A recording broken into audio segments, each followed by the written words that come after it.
If you really understand American history, you understand that today's problems are merely an eruption of the same problem we have always had going back to the founding and not fully resolved by the Civil War. The failure to thoroughly punish and reconstruct the South is at the root of all of our problems, and they are the core of Trumpism from which we are now suffering. We're rapidly approaching a time when Lincoln's view of moderation and Trumpism itself will both be equally discredited. We are going to realize that as great as Lincoln was, he was wrong about conciliation and trying to hold the country together where there were two visions of America.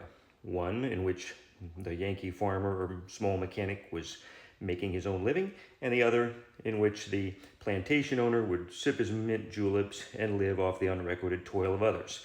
And we must address this, and we must fix it. And the forces arrayed against the Yankee vision of America are the same people who lost their slaves. These families know who they are.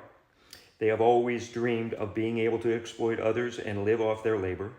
And that is what they enact every chance they get to put their fingers on the tiller of American policy.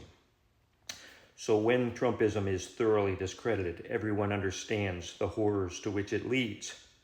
We will come back in a big way. We will take back the legislatures, we'll take back Congress, and we will take back the presidency, and we must move quickly to finish the unfinished work of 1865 and make sure that the Southern vision never comes back.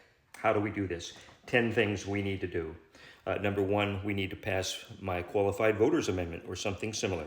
Make every citizen pass the citizenship test before they can vote. You wouldn't lose your citizenship if you couldn't do it, but you wouldn't be able to vote and screw up our country either.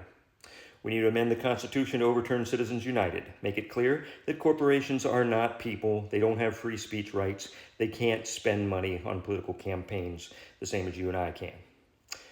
3, we got to repeal Section 230. That's the thing that gives the internet platform providers like this one the right to censor us without being subject to any law.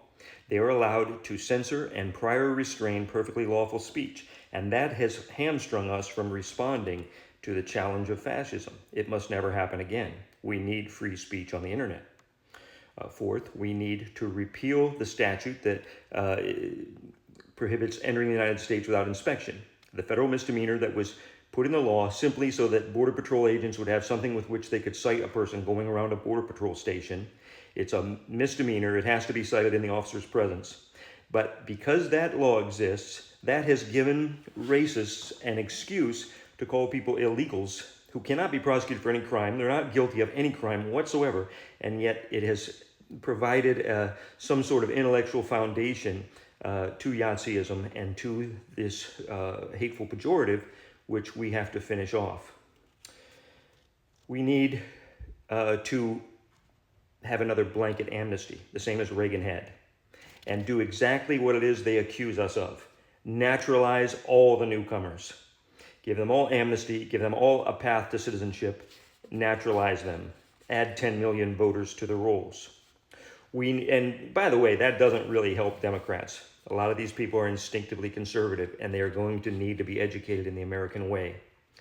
But that is a task of democracy. We can't have two classes of people in this country, one permanently exploitable and the other able to fight for their rights in the workplace. Next, we need to restore felon voting rights. We don't have to let anybody out of prison, but they should all be allowed to vote. They know more about how our system works than anyone. And they see it from a different perspective, and that perspective is entitled to be heard. Without it, you get concentration camps.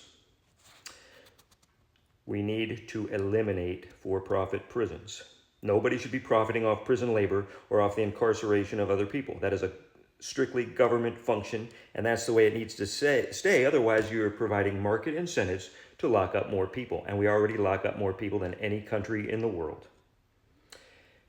Finally, 8, 9, and 10, we need to restore the estate tax and prevent the perpetuation of dynastic wealth. We need to restore progressive income tax and have the rich pay their fair share. They benefit more than anyone else from our system, and they need to pay for it. And finally, we need to restore the capital gains tax in a meaningful way. We are now taxing money made by money earned by people's ancestors at half the rate a heart surgeon pays for the money she earns by doing open heart surgery.